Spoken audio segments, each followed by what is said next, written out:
Ladies and gentlemen, welcome back to the Graying Jedi podcast. This is the Graying Jedi Chambers. I am the Dark Urza Master. Joining me as always, Lord Uther and Jedi Master Psyllium Maas. Gentlemen, welcome back. Today we dive into a very controversial entry in the new Disney Plus Star Wars series, The Acolyte, entitled Night. Jedi Master Psyllium Maas, Lord Uther, I think we have a lot to talk about here, not the least of which is the critical reception of this episode. But before we get into any detail, Jedi Master Psyllium Maas, take us through the background and what we should know about this episode. Thank you, Jedi Master Urza Master. Thank you, Jedi Master Lord Uther. And thanks to you, Star Wars and Acolyte fans. We are all one and the same in the Force. And we have now reached the fifth, a pivotal episode in Season 1, as if we hadn't had plot twists coming left, right, and center.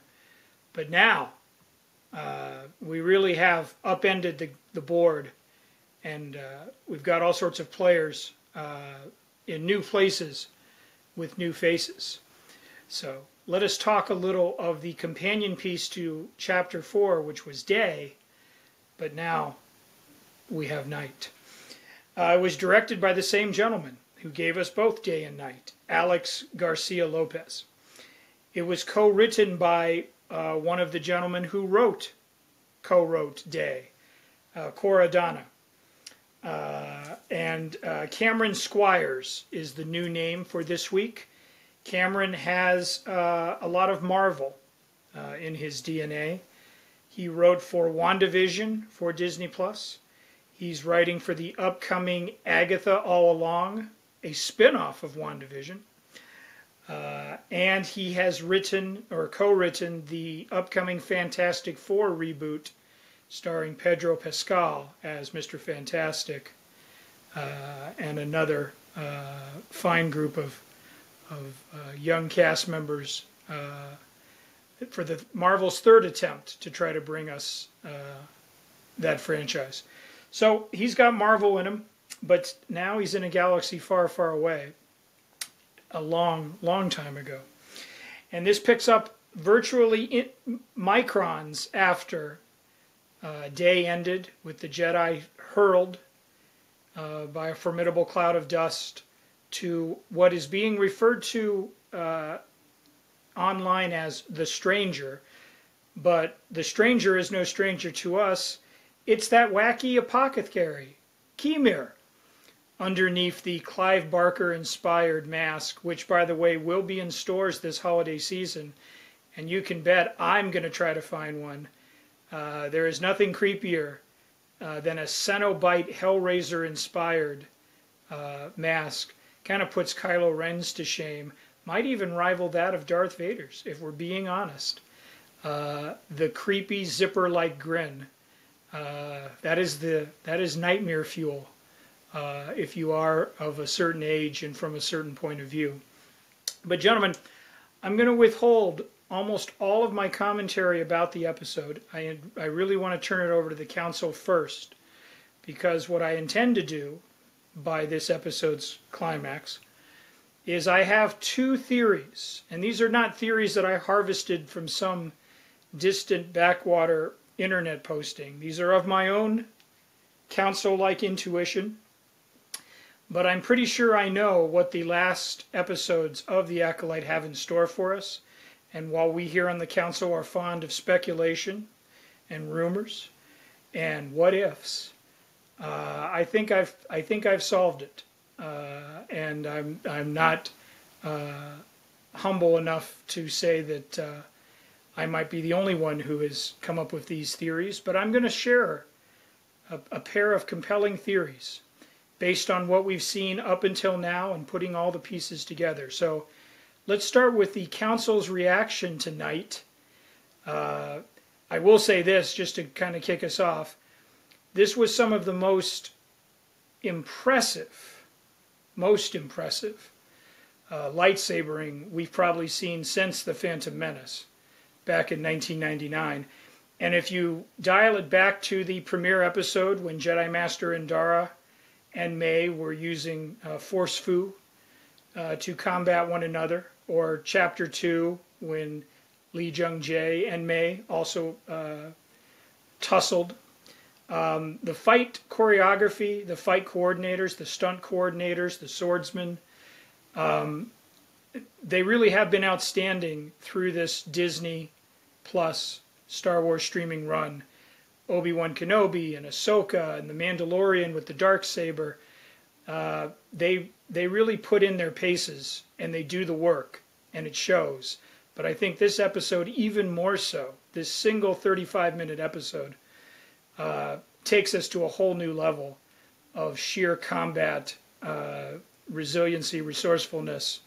Like, I held my breath. And that's not a hyperbole, exaggeration, or cliche. I was literally sitting on the couch holding my breath throughout all 35 minutes. So, Urza Master, Lord Uther, my fellow Jedi Masters, tell me what you thought of it. Well, despite the internet hype, who seemed to have just lost it after this episode, I loved it. I thought the lightsaber battles were outstanding.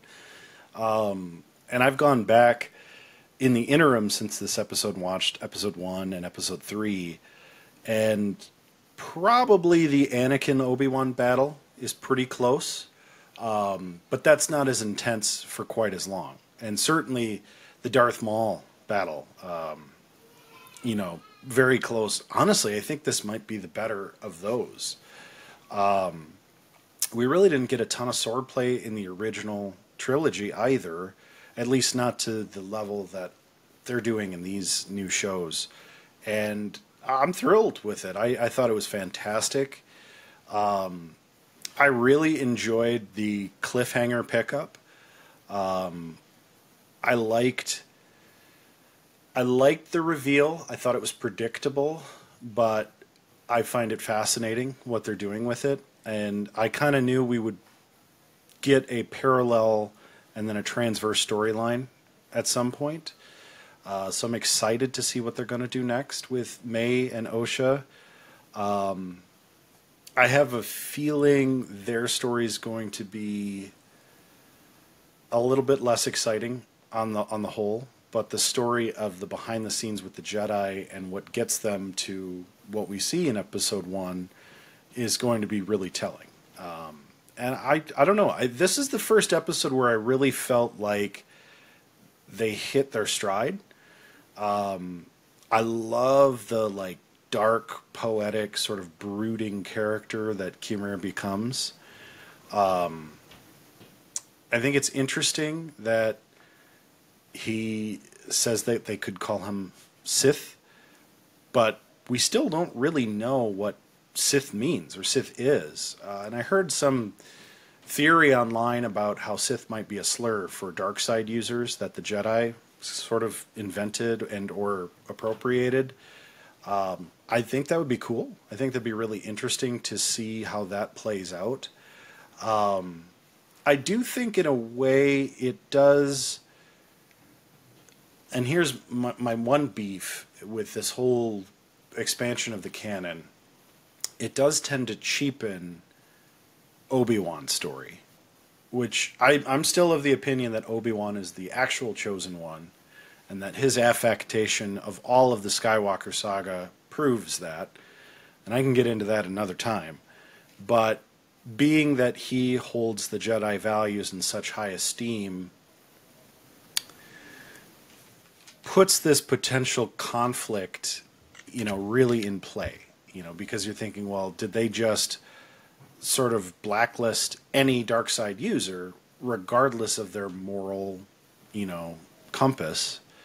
And have they positioned themselves as sort of the hoity-toity, the pre-schism Catholics, if you will? Is the Grey Jedi a Lutheran movement? I mean, that would make kind of archetypal sense, really. Since a lot of this is rooted in mythos, but I don't know. I still enjoy the storytelling of it, but I think that we're going to find that May and Osha's story is really secondary to what they're trying to convey here, which is kind of exciting. But at the same time, it feels a little muddy. I'm hoping that this clears up by the end of the series, but there's a lot of territory to cover, and I don't know how many more minutes we're going to get from the next 3 episodes. So we'll see. I think this is an example of when great writing and great acting come together, because Kimir, did I say his name right? Yeah, close enough. He sells it. The actor sells it, right? Because it was so predictable, but it made you okay with it being predictable because he plays the character perfectly, but the dialogue and the way it's written helps him get there, right? So we get this, and we've talked about this before. The story and the writing are extremely important. You just can't say it's Star Wars. I think especially nowadays, right? You can't just be like, it's Star Wars and everyone's going to be happy with it. Because one of my questions is,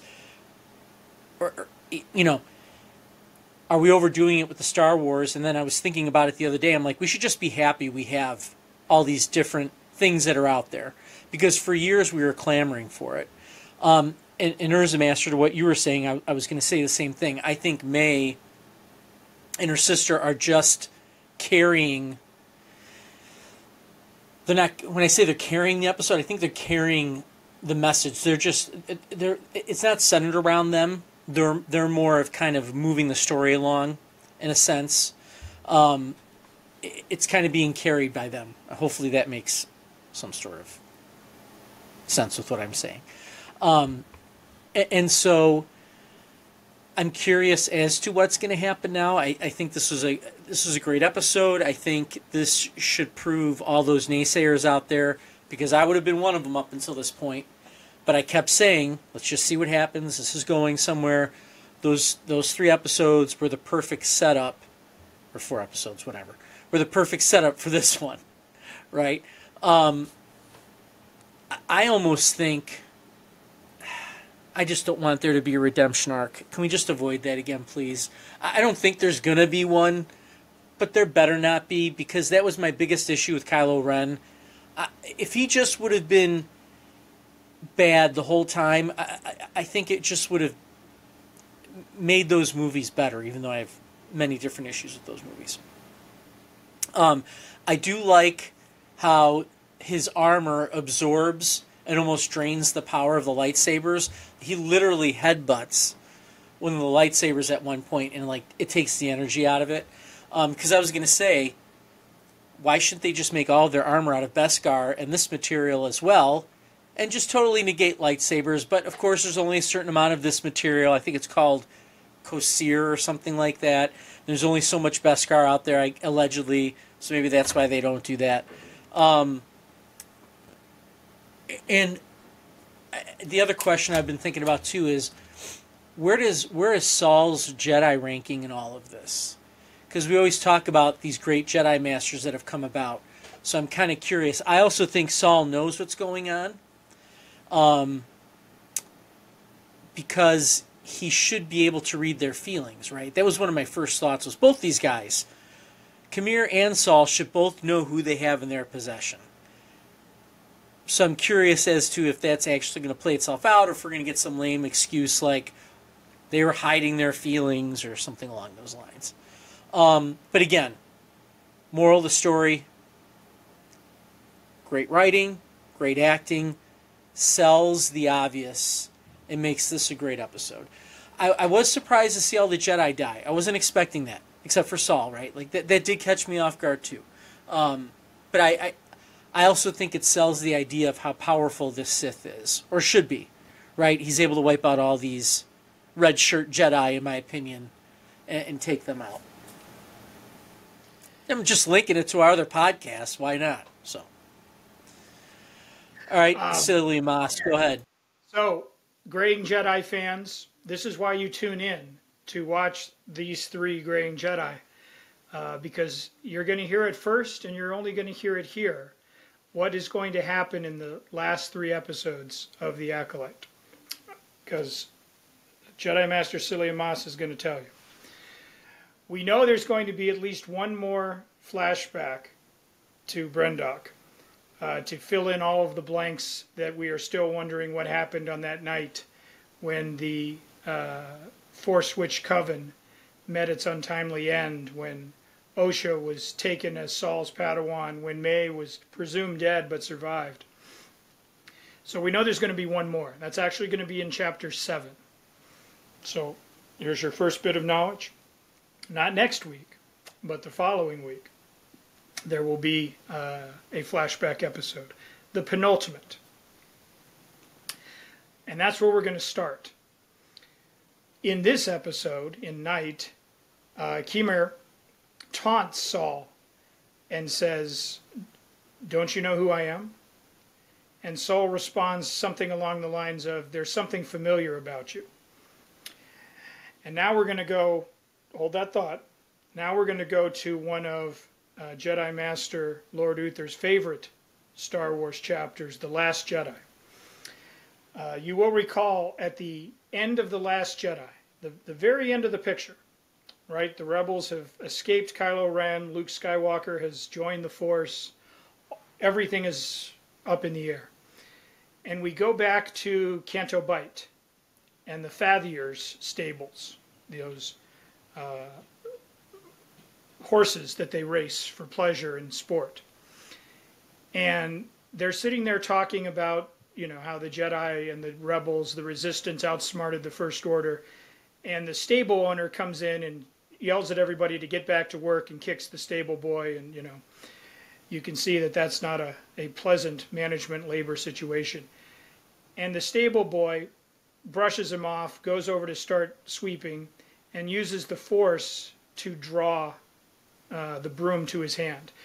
And we're suddenly reminded that not just the Skywalkers and the Palpatines of the world are Force users. It kind of reinforces that notion that anybody, no matter your M count, might be able to tap into that universal energy field. All right, now let's go to the Acolyte, episode 7. It has never been stated that the Brendok Coven was solely female. It's been implied. Every character we've seen was female, and they made a big deal about how the twins were conceived without a father. But that doesn't necessarily mean that there were no males in that camp. Now, Khmer could very well have been that last Jedi stable boy that we saw. Somebody who was doing menial tasks, gardening, cooking, cleaning. Somebody considered beneath many of the Force Coven, including perhaps Mother Coral, the more militant parent, co-parent of May and Osha. Like just somebody that it's like, you know, get me my refreshments, boy, or leave this room. We're going to have important discussions now. I feel like we're going to get a character who was kind of shunned, ignored, or scorned, except by one, by Mother Anastasia, who recognizes in Khmer that yes, he could have latent Force abilities, and has been showing him how to tap into their dark magics, if you will. Basically encouraging him to stay on the path. He's going to find some sort of reason to bond with this coven. Even if most of them won't give him the time of day, there's some sort of loyalty innate because somebody shows him kindness, respect, and again, begins honing his abilities. Those same abilities are what saves May from plummeting to her death, as we saw in Chapter 3. So he's not by this point a trained Sith user with awesome physical abilities and mental prowess. He may just be, you know, a Padawan for all we know. But it is those abilities that will save May. Now, how he's able to conceal his identity from her, even then, he's probably masked or obscured in some fashion. It may not be the mask, but she's not going to know who it is that actually rescues her. And this is how their journey begins in the past, is Kemir and May. But Kemir was on Brendok.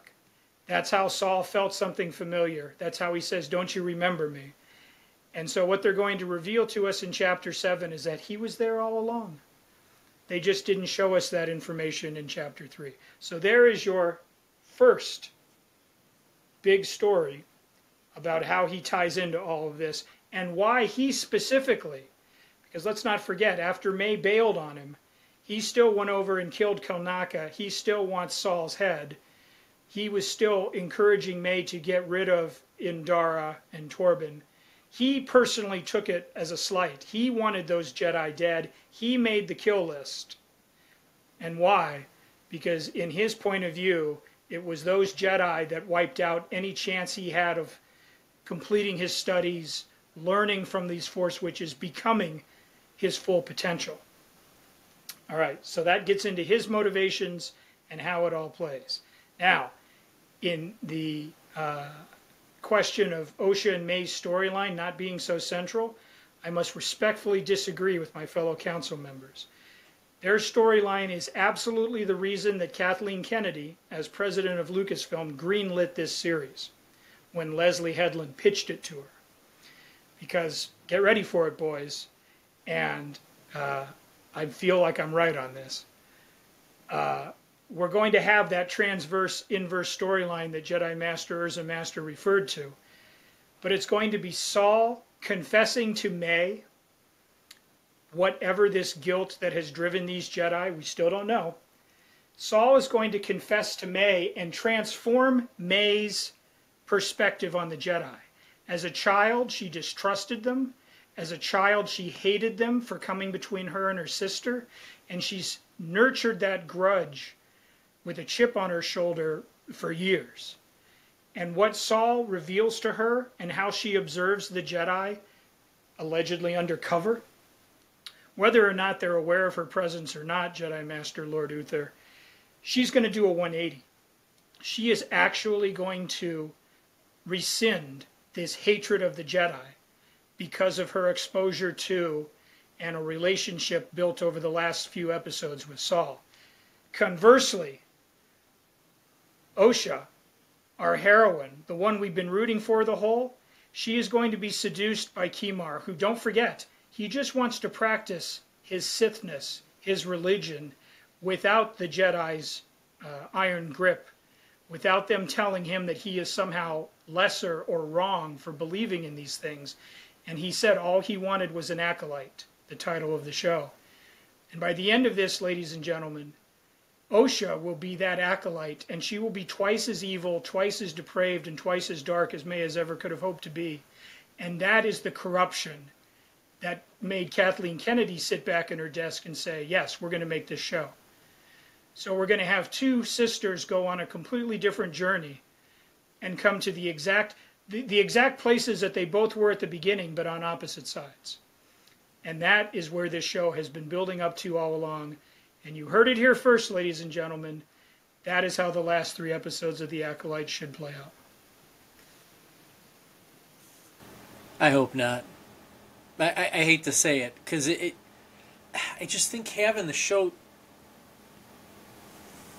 I don't know. I just don't think it should center on the two of them. That's just me. I feel like something's not. It doesn't. For me personally, and I'm going to go back to my Boba Fett statement. I'm going to see what happens first, but it just does. Something doesn't click with that for some reason. Maybe it's that thought that it's too predictable in a sense, or that it shouldn't revolve around the two of them, because I feel like we've kind of seen that before. That was a whole... Luke Skywalker went through that in the Dark Horse comics, where he got pulled to the dark side and then came back to the light. See, and that's... Maybe that's why it doesn't click with me, because I know at times they're pulling from the expanded universe, even though they kind of shunned it. They've actually pulled a lot from it. And I was just hoping for something a little more original and for some separate, and to Urza's point, separation from the Skywalker not just the story, but the plot line or the plot process with them. I was hoping for something a little different because I feel like we've seen this story before. But I'm not saying you're wrong, Psyllium Maas, at all. I'm not saying that. I guess for me personally, I would like to see something a little different. That's my thought on it. Okay. But what you're saying, I could see happen. Sorry, Urza. Go ahead. Yeah, no, I'm I'm right there with you, Lord Uther. I think Psyllium Maas probably nailed it on the head. I'd be very unsurprised if that's exactly how it unfolds. I'd be a little disappointed. It would feel very predictable, and it would just be it'd feel like a waste. I mean, not that it's not compelling entertainment. Obviously, I'm going to watch it, and I would have watched it just as a fan, even without this show. However, may I pitch a slight alternative version? Because I also think there's some good potential that it could go this way.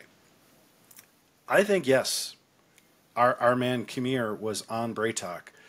I think he, like the Jedi, was there to observe other Force users, to see what they were doing exactly and how they were maybe training or practicing their quote-unquote religion.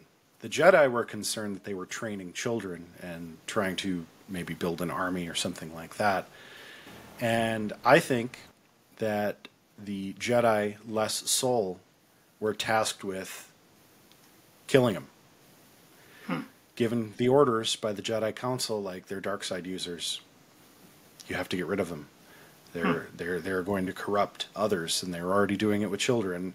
You've tested one, it failed. You've tested another, they want to be Jedi, but unfortunately the corruption's too there. This one's too old to train as a Padawan. That classic kind of positioning. So the three who are dead so far go in to follow orders, and Soul was actually saving May and Osha. And that's why he ends up being guilty, is that he tried to save them because he knew what they were going to do. Meanwhile, Kimir is watching all of this unfold, realizing his opportunity to take an Acolyte and train her to the ways of the dark side, because he himself was once an Acolyte to a Darth. I don't want to say Sidious, but I'm going to say maybe Plagueis. And after leaving Darth Plagueis' sort of stable or tutelage, shall we say, because he took on a Lord Sidious or something like that, I think Kimir went to find other Force users to try and find an Acolyte. He's there watching all of this unfold, seizing the moment to take the most victimized, the darkest, the one with the easiest path to the dark side, and corrupt her, only to be blindsided partway through with the fact that she really harbors no true dark side feelings. She just wants to be with her sister. Kind of like Anakin just wanted to be with his mother, but he fell right into the dark side hook, line, and sinker. In this case, however, she's totally fine and being like, whatever, I found my sister, she's alive, I'll turn myself into the Jedi. They can put me in prison, they can do what they will, because now my goal's complete. And that's what PO'd Kimir, and that's why he went ballistic. And he's also trying to hide his identity, because he doesn't want stuff getting back to the master plan with Darth Plagueis. And so he is going to corrupt the other sister and try and take her on as the Acolyte, because now she has every reason to seek revenge, which is part of the path to the dark side. And the opposite, Soul's confession, redeems the other sister. And I think that's how you get that transverse storyline. That, to me, is a bit more original. Now, I know it's connecting everything back to the Skywalkers and the Sidious / Palpatines and the Darth Plagueis the Wise and all that nonsense. But I think that would be a much more entertaining story than, because I think at the end, you can't leave these sisters alive, right? Because there's no Sith Lords. You can't leave Kimir alive because there's no Sith Lords, according to quote-unquote canon.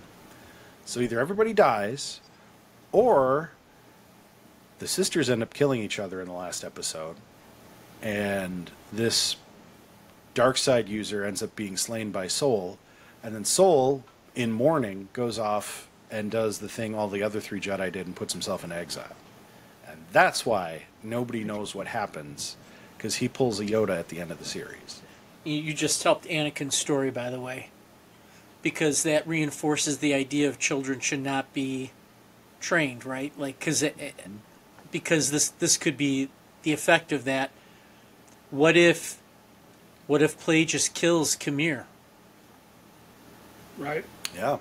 Instead of because you can't have a Jedi do it. Well, I guess Saul could do it, and like you said, could take off.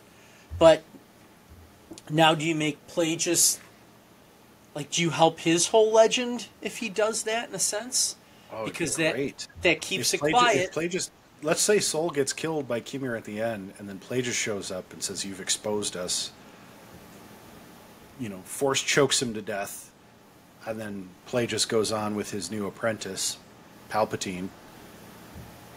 I mean, what if they both fight watch that. Plagueis? What if Saul and Khmer have to? They kind of wind up teaming up against Plagueis. That would be. I mean, We need I'm to just. get in the writer's room right now. Hey, Kathleen Kennedy, anytime you want. My phone number is 815-5. And I'll only take half of whatever you're paying everyone else. Don't worry about it. Not to speak for my other Jedi Council members, but really. This guy's Yeah. the master of the low bid. It would be a shame. You need a brain trust for the next Star Wars series. It's the Graying Jedi we Council are. right here. It would be remiss not to mention how much I enjoyed Jackie in this episode, being more than capable of taking care of herself and then earning a death that was quite horrific. The 3-pronged, or not, getting triple tapped with a lightsaber after unmasking him. And she realizes, or doesn't, who that is right before her passage. So I thought that Daphne Keane in Ain't this no episode, Bactic tank gonna help that either. Do you think that's why he did the 3-sword thing? just Because to be like, don't you feel at some point they've got to knock the Bacta tank down a little bit? I mean, sure, we talked about this before because you're creating something where you can constantly revive right. people from serious wounds. That's why I thought maybe he triple stabbed her, or maybe that's why the writers wrote in like that. I don't know. Anyway, sorry, I didn't mean to interrupt you. No, not at all. So I also want to mention Basil because whatever species he is, he's got a nose for trouble, and I think he sniffed out, at least before anyone else in the show has, that the wrong orphan got on board the spaceship there. So we'll see. And even though you could see it coming a mile away, I loved Osha using the night creatures to temporarily detain Khmer. Like, I wanted to see that. And I was even more, not surprised, but pleased that it was something that it was basically a distraction, and he overcame them. He was not overwhelmed by forest life, carried off like the Wicked Witch of the West. Yeah, nobody's dropping logs on him and upending an empire. So Ewoks. I love that was the strategy, and I love that he was able to beat the strategy. So, if you will, so those were 2 other points I thought deserved highlighting. So, just frenetic, friends. It really was 35 minutes, and it's going to slow down a little, and you're going to have to catch your breath now and so forth. But yes, Lee Jung-jae, just a sharp Jedi, and I love his physicality. And I love that he wears gloves, and it's just, he's the man. Yeah, fantastic casting. Really, overall, this show has done an outstanding job completely removing itself from the Skywalker storyline and creating something compelling. The actors and writers, huge kudos to both. But, gentlemen, it is that time yet again to bestow upon this episode our Kyber Crystal ratings. And I think this week we'll go ahead and launch off with Lord Uther. How did you find this episode? Like I said, writing, acting come together. So I'm going to give it a green pencil, or pen, whatever. It's a pencil, but still. Writing. Because the writing was maybe that good. And I'm hoping that the next couple episodes will keep that up. We'll see what happens. I'm hoping this is not the peak. I'm hoping this is going to continue to take us forward. Psyllium Maas, what do you think? We're going to go with a green Panera gift card because this episode left me hungry for more. Panera does really good sandwiches and soups and salads if you haven't been there in a cycle. So we're going green there, as you might suspect, and I hope all my theories are completely off, because then that means that they've come up with something even more entertaining and exciting and out there. I don't want to think circles around the show. I'm just looking at whatever cards in the Sabak hand have already been played. But I'm a lousy gambler. I would have lost the Millennium Falcon if I'd been sitting across from a Corellian smuggler. So let's see. Let's see how it all shakes out. And I am an overconfident gambler. I'm the Corellian gambler who would have won, lost, won back, and then lost again, the Millennium Falcon. I will give this episode a very confident Sound Blaster green. Sound Blaster green. I was very much enthralled. This was a great action-packed episode. I love the pacing, the camera work, the lighting, the direction. Everything about this episode was fantastic. I don't understand the hate it got on the internet. I feel like folks online need to chill and take their time and really watch and enjoy rather than judge and pontificate, perhaps. I especially do not like the Forbes takes that seem to pop up on my phone before the episode all the time, where they're like, "Oh, latest episode of the Acolyte sure does suck." Suck it, Forbes. You're wrong. Yeah, go eat a urinal cake, Forbes. I'm telling you, this show's way better than people are giving it credit for. Is it the best show? It's no Mandalorian.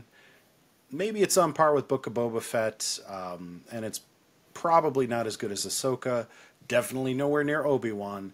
But you can't expect everything to be a fever pitch all the time. That's unfair. This is a very solid show, and I can't wait for next week. But until then, in your galaxy, far, far away from us, may the Force be with you.